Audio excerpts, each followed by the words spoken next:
Bella Blue, how are you? Hi there, this is Weatherman at KFUI Global Radio. Once again, I have another how-to video, and this I am learning from my mistakes. Okay, check this out. Okay, so I was replacing the brushes, what do you call it, slip rings for this generator. This is a newer unit, which is heavier, and I'm using a cheap, the case of a cheap Chinese generator. And so this is 18 volts, 3-phase AC. And what I decided to do is, you don't have to use a Largo brand tobacco bag, but what I had to do is take the rings off. I had to unscrew it with a pair of BFPs, big frickin' pliers.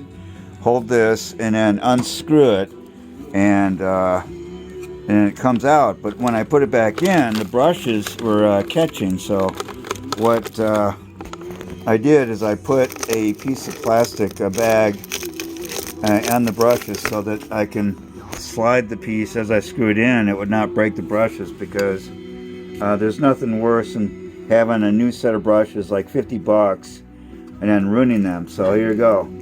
Got the slip ring, so when this thing blows in the wind and changes direction, it's going to be beautiful.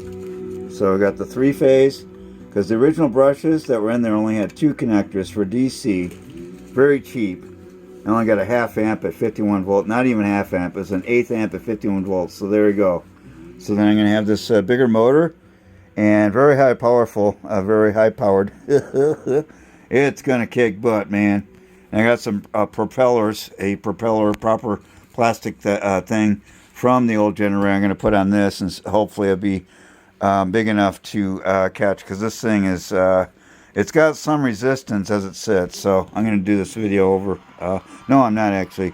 The camera's acting up earlier, but basically when you put in the shaft, it sticks out about this far, and you got threads, about 1.5 inches of threads. And so when you go in, there's like ridges and stuff.